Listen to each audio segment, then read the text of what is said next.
నిన్నయాల సర్కారు బడులలో చదువుకునే 10వ తరగతి పిల్లగాళ్ళకు కూడా కూడికలు తీసివేతలు ఎక్కాలు సక్కగొస్తనే లేవు. ఏదో చదివినమా అంటే చదివినమన్నట్టు చదివి పరీక్షలు రాస్తున్నారు. పాస్ అయ్యి సర్టిఫికెట్లు కూడా తీసుకుంటున్నారు. మరి పరీక్షలలో ఏం రాస్తున్నారు, ఆ పేపర్లు దిద్దేటోళ్ళు ఎట్లా మార్కులు వేస్తున్నారు? ఇక ఈ ముచ్చట అంతా దేవునికే తెలవాలి వల్ల. అయితే మరి తప్పు పిల్లగాళ్ళదా, వాళ్లకు చదువు నేర్పించలేకపోతున్నా సార్లదా అని గిట్నే అనుమానం వచ్చినట్టున్నది మంత్రి జూపల్లి కృష్ణారావు సార్కు. ఇక అనుమానాన్ని ఎట్లా తీర్చుకున్నాడో చూడురి సారు. అమ్మో, ఆదిలాబాద్ జిల్లా ఇన్ఛార్జ్ మంత్రి జూపల్లి కృష్ణారావు సారు అసాధ్యుడేనుళ్ళు. చూసిరమ్మంటే కాల్చొచ్చే రకమే ఉన్నట్టుండు. సర్కార్ హాస్టల్ తనిఖీకి పోవడంటే ఏదో అట్లా పోయినమా, వంటలు ఎట్లున్నాయో చూసినమా, ఇంత తిన్నట్టు చేసినవా, పిల్లగాళ్ళకు చదువులు ఎట్లా చెప్తున్నారో అరుచుకున్నావా అని కాకుండా పిల్లగాళ్ళతో కూర్చొని ఫుడ్ టేస్ట్ ఎట్లుందో చూసిండు. బల్లె పంతులు పాఠాలు ఎట్లా నేర్పుతున్నారో అరుచుకుండు. ఇక రాత్రి పిల్లగాళ్ళతో పాటే హాస్టల్ నిద్ర కూడా చేసిడు. ఇట్లా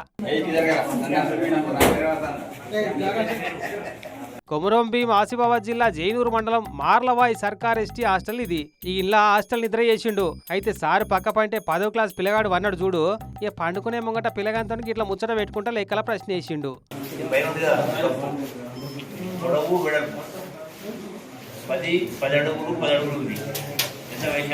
పాపం సార్ ఇట్లా అడుగుతాడని తెలియక జవాబు తెలియక బిత్తర చూపులు చూస్తుండు పిల్లగాడు.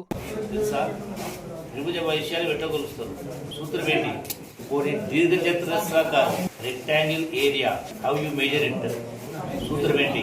త్రిభుజం ఎట్లా కొలుస్తారు, దీర్ఘచతురస్రం వైశాల్యం సూత్రం ఏంటి అని ఇట్లా ప్రశ్నల మీద ప్రశ్నలు వేస్తుంటే పిల్లగాడు గావరై గుట్కలేయబట్టే.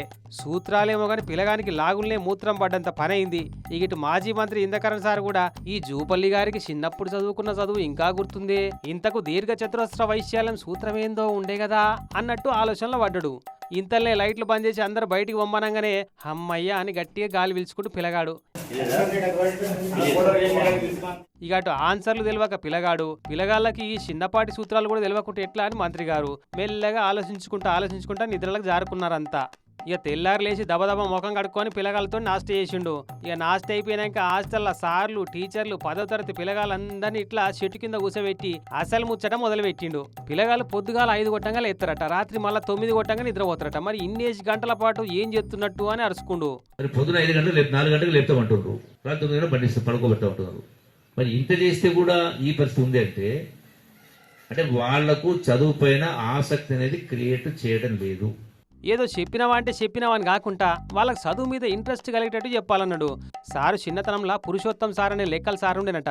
మేము చదువుకున్న రోజుల్లో కూడా మొదట పురుషోత్తం టీచర్ ఉండే. లెక్కలు చెప్పినప్పుడు ఇది త్రిభుజం అంటే ఎట్లుంటుంది చెప్పండి అనేది నెత్తుకోకుండా చెప్పితే కిటికీలకు వెళ్ళి అదే వాడిని చూడరా అని ఆ చేపలు పట్టేటోళ్ళు ఉంటుంది ఒక టోపీ, అదేనా త్రిభుజం అంటే ఎగ్జాంపుల్స్ తోటి వాళ్ళకి ఇంట్రెస్ట్ క్రియేట్ చేయాలి. ఇటు పిల్లగాళ్ళకు కూడా గిట్లా చెప్పిండు. జీవితం ఒకటే, ఇంతకుముందు చెప్పినట్టుగా మళ్ళీ ఒక జీవితం ఉండదు.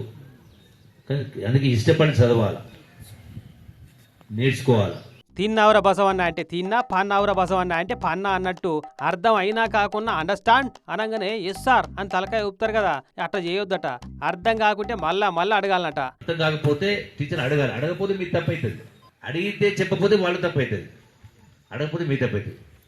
తెలిసిన తెలియకపోయినా తలవపడం కాదు, నేర్చుకోవాలి, తెలుసుకోవాలి. పుస్తకాలు ఇస్తున్నాం, టీచర్లు ఇచ్చినాం, భోజనాలు ఇస్తున్నాం, కరెంట్ ఇవన్నీ చేస్తా ఉన్నప్పుడు మీరు ఈ టైం కూడా ఇవ్వలేకపోతే చదవకపోతే ఎట్లా? మళ్ళీ కరెక్ట్గా 3 వస్తా ఇదే చెట్టు కింద కోసం మళ్ళీ ఇదే ప్రశ్న అడుగుతా, నాకు ఇంప్రూవ్మెంట్ కనపడాలా. ఇక ఇట్లా పిల్లగాళ్లకు పంతులకు అందరికి కౌన్సిలింగ్ ఇచ్చినాక లాస్ట్కు గిట్లా ప్రమాణం చేయించిండు. మాకు అర్థం కాని వాటిని టీచర్స్ తోటి అడిగి ప్రశ్నలు అడిగి నేర్చుకుంటాం, తెలుసుకుంటాం, మేము గొప్పవాళ్ళం అవుతాం. పిల్లగాళ్ళు గట్టిగా ప్రమాణం చేసి లేచి షెడ్యూల్ దులుపుకొని మర్చిపోడు కాదు. సారి చెప్పినట్టు ఇష్టపడి చదువురి, కష్టపడి కాదు, సరేనా? రైట్. కానీ అన్నం ఉడికిందా లేదా అని తెలియాలంటే ఒక్క మెతుకు పట్టుకొని చూస్తే సరిపోతుంది అన్నట్టు గీ ఒక్క హాస్టలే కాదు, ఒక్క సర్కార్ బడనే కాదు, 100% సర్కార్ బడులల్లా చదువుల దమ్ము గిట్లనే ఉంటుంది సార్. అంతటా మీరే ఓడు కుదరదు, కానీ ఏదో ఒక ఉపాయం కనిపెట్టాలి సార్ ఈ సమస్యకు అని సర్కార్ బడులల్లో చదువుల హాలత ఎట్టుంటుందో ఎరుకున్న పబ్లిక్ అంతా అనుకుంటున్నారట. ఈ సంగతి ఎరుకైనాక ఈ తల్లిదండ్రులు సహాయం చేయాలంటే మీరు గొప్పవాళ్ళు కావాలా. గొప్పవాళ్ళు అంటే గొప్పగా చదవాలా, ఇష్టంగా చదవాలా.